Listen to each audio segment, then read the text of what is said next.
right, welcome to another week of the VYPEU podcast. It is me, Will Turboff, and for the first time, I am joined by my new co-host, Ella Hestand. Ella, welcome to the show.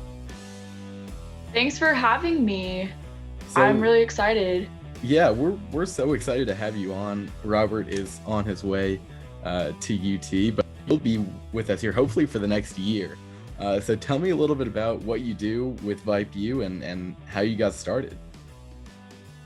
I started around August of last year, and ever since I've been writing articles, taking photos at mainly football games, because I want to be a sideline reporter in the future, so I focus a lot on football, but I've covered baseball and swimming, and I'm really excited to continue into this next year doing the podcast, and I want to work on broadcasting for VYPEU, just covering schools in the Houston area.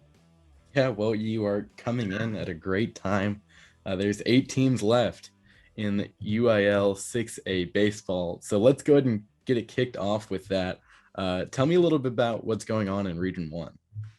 So South Lake Carroll ended Marcus's dominance in the playoffs and swept them, winning 9-0 in Game 2 to clinch a spot in the Region 1 finals. And then on the other side of Region 1, Keller edged out Koppel and defeated them 7-1 in the rubber match of the series. The top 2 teams in District 4 6A, Keller and Carroll, will now face each other with a spot in the state tournament on the line. Yeah, that's really crazy that Keller and Carroll are going to be facing each other. They come from the same district, but we're actually going to see that again in Region 2. I got to talk about it on the show last week a little bit, that Rockwall and Rockwall Heath were both in the tournament still, and if they both won their series, then they would play each other. And guess what? They both won their series. So they both defeated Grand Oaks team. Rockwall defeated Grand Oaks, and Rockwall Heath defeated Tomball Memorial. So those were the 2 of the last 4 Houston teams. Both those teams are out. So just like Marcus and South Lake Carroll, they will battle each other in the Region 2 finals to decide which team from District 10 6A will be playing in Round Rock next week. And I'll just go ahead and slide over to Region 3 because this is the one that I know the most about. Strake Jesuit is in this one. We'll be talking to Strake Jesuit's ace, Garrett Stratton, a little bit later on. He's got a lot to say. This team is so much fun. They are Kraft brand Velveeta favorite team now, as Velveeta has commented on a few posts. So there's been a lot of hype around this team.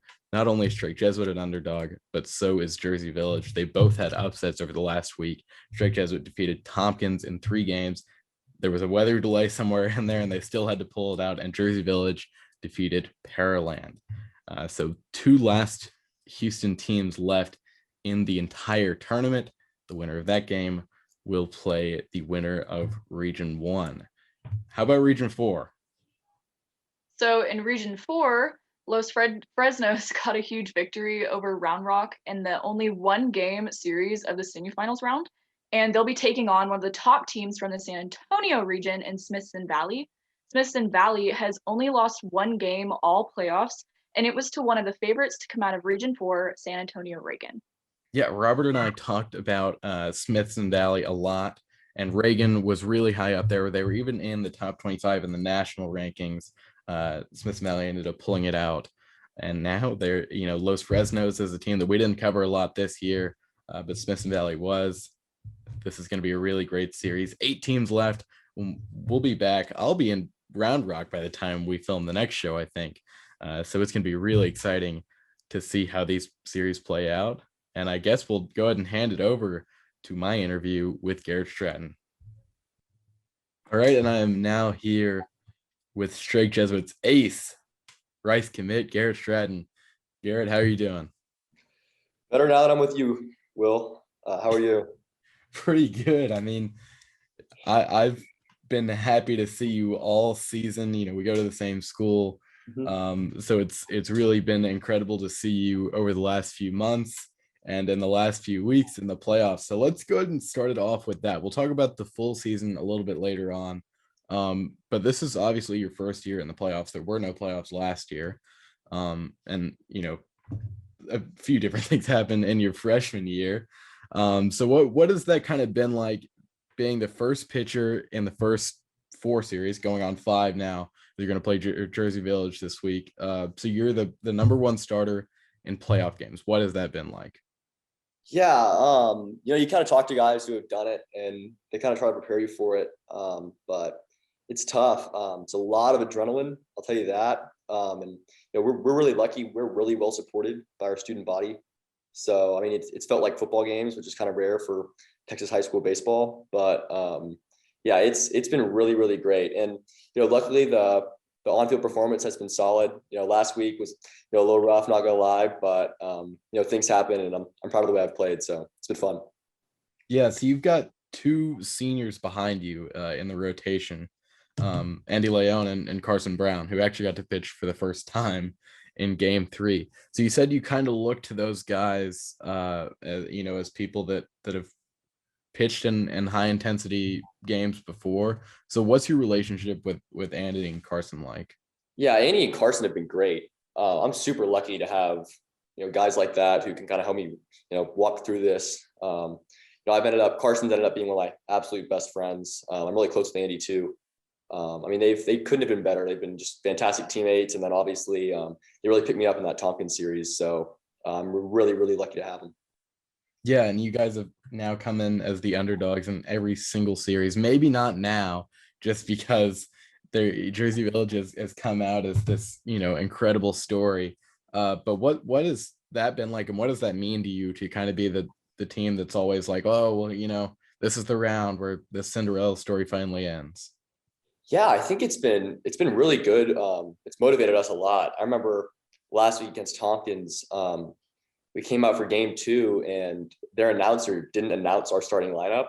That's right. And I remember we all kind of looked at each other. We were like, and that seems a little disrespectful.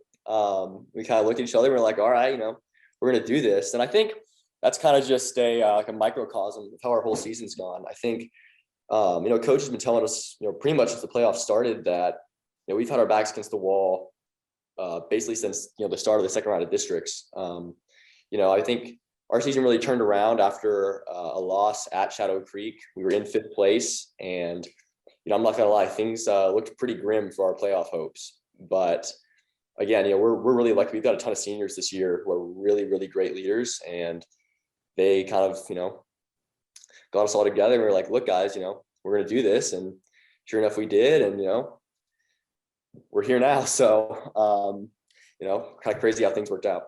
Yeah, it's really crazy how things work out. And there's a game in the regular season that I really look to, and it's the last game against Pearland. And you came in that game, and to be honest, wasn't your best night. You came in relief, so I know that kind of threw you off. But there were a lot of, if you'd lost that game, you would have been 4th in the district and would have been an even bigger underdog. So what do you think that game did to the team, leading into all this? Yeah, that was definitely a game I'm not gonna forget for a while. Pearland's a great team. They're actually, Jersey Village just came off a series win at Pearland or against Pearland. And they were the 4th seed in our district, but they were a regional semifinalist. So right. I think I could show just how good our district was. But going into that game, we knew, like this Pearland team is no joke. They've got some dudes, and I think, we had a ton of fans there, and we really wanted to win because we wanted to get that 3 seed. And, tempers flared a little bit, but sure enough, we pulled it out. So, credit to Pearland. They're a great team, and, they got after me when I came in, and, things just kind of worked out for us. Yeah, tempers have flared quite a bit in the last couple months.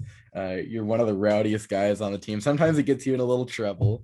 But, how important is that to your game to maybe do some taunting and some friendly banter and between the dugouts?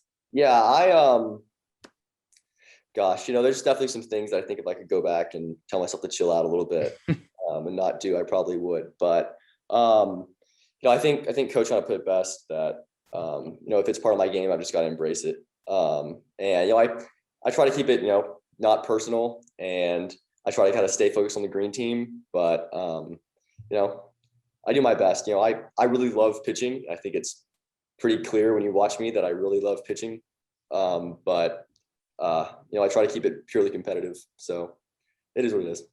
Yeah, well, it was a really competitive district this year, and third place in district. You're looking around at the playoff bracket, and there's some teams that really, wouldn't have been in the playoffs at all if they were in a district like 23-6A.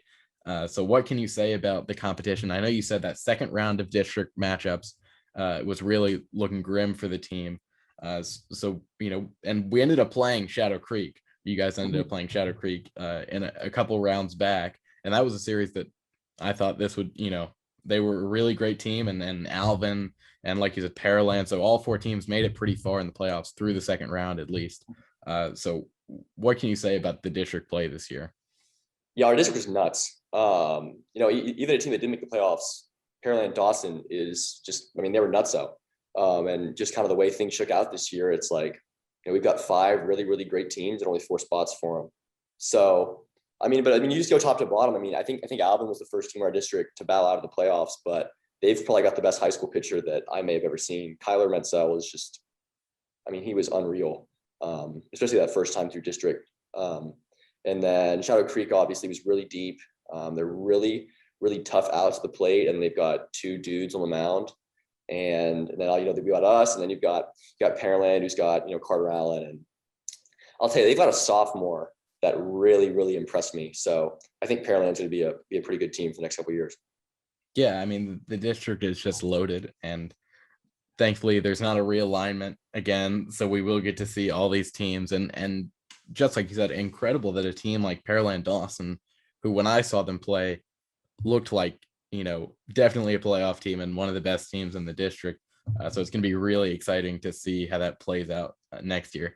And I like how you're talking about some guys throughout the district and even throughout the city. And last week we got a chance to talk to Graydon West, who is a future teammate of yours at Rice. So you're committed to Rice. So let's talk a little bit about that. When did the whole conversation with Rice start?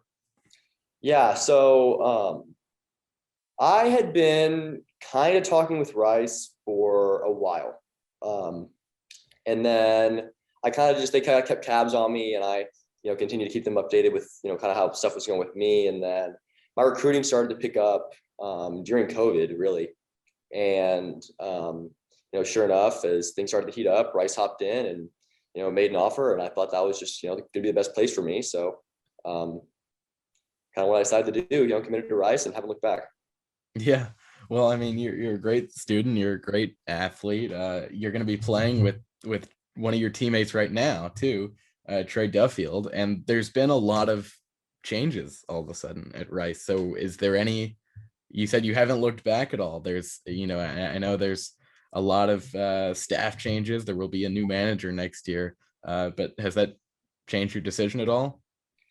Yeah, right now I'm pretty confident in Rice's ability to continue to keep that as a winning program. But all the people that I talked to pretty much told me that that's right now isn't the time to worry about that. I've got bigger fish to fry. I'm in the regional final right now, and I can't worry much about the next 2 years when I've got a really important 2 weeks ahead of me. So it kind of is what it is. Right now I'm in the regional final. I don't have much time to worry about that.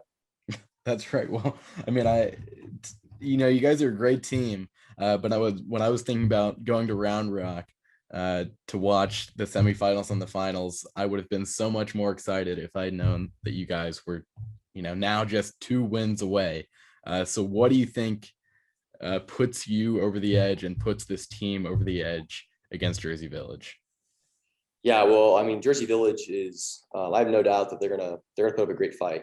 They're going to be a good team. And I know a couple of those guys just from where I lived in the off season. So I know that, they're going to take it serious, and that this is going to be, it's going to be a dogfight, which is exactly what you want if you're in the regional final. So I think if we have any advantage, I think we have really good team chemistry. I think just top to bottom, we all really care about each other, and we all really put the team first. So I think if there's anything that, I would really hang my hat on with this 21 Jesuit team, it would be our team chemistry. So yeah, you guys have a lot of chemistry. You're my favorite team. I've got to stay impartial the next few days. You are Velveeta's new favorite team, apparently. So the city of Houston loves you and the team and everything. So hopefully we're talking, with a championship in the next couple of weeks. So thanks for coming on, man. Yeah, no problem. Thanks for having me. Once again, Strake Jesuits ace, Garrett Stratton. It's going to be a really exciting series between Strake Jesuit and Jersey Village. And there's a lot of really exciting news right now in college recruiting, especially since there's so many guys in Texas high school sports that are getting offers and are going to make visits now that the dead period is over in NCAA for the first time in, I believe, 15 months. Ella, I heard you have someone to talk about from over there at Shadow Creek that's been racking up some offers. Yes, he's only a rising senior 3-star defensive dual sport athlete. He also plays baseball, but it's DeJuan Lewis. He's garnered a lot of attention from various D1 schools. He recently went on a visit to UTSA. He's gotten an offer from Nevada and a bunch of different D1 schools, but he's definitely a big name to watch out for this upcoming season, especially with Shadow Creek expected to do fairly well this season. So that's one big name that is going to be known in the recruiting game this upcoming fall. Yeah, Shadow Creek is always going to have some big name recruits. I mean, we are now in the same district, and you guys blew us out in football a couple months ago, or about a year ago now. Baseball wasn't the same thing, and it's going to be really, it's, ended up playing in a playoff series. So we'll see what happens between Strake Jesuit and Shadow Creek this year. It's going to be exciting to kind of cover that all with you in the coming year. Some guys that I've been looking at with the whole recruiting situation going on right now is DJ Hicks. He was on the show about 6 weeks ago. I think it was a month and a half ago. Yeah. And he was playing for Morton Ranch at the time, was still practicing. His father was a coach there. He has now transferred to Allen, much bigger program. His dad will be a coach there. So he made his first visit to A&M on June 1st. He's got a lot of offers. He'll have anywhere to choose from. We'll have an article on him coming out in the next few days. It is an extremely exciting time for high school sports, and it's the summer right now. We've got football recruiting going on. We've got baseball, 7-on-7 football, anything you can think of. So Ella, welcome to the show. We're excited to have you on, and we will be back next week with the 6A semifinals and the finals on the way for baseball. For VYPEU with the El Hestan, I'm Will Serva. Thanks for joining us this week.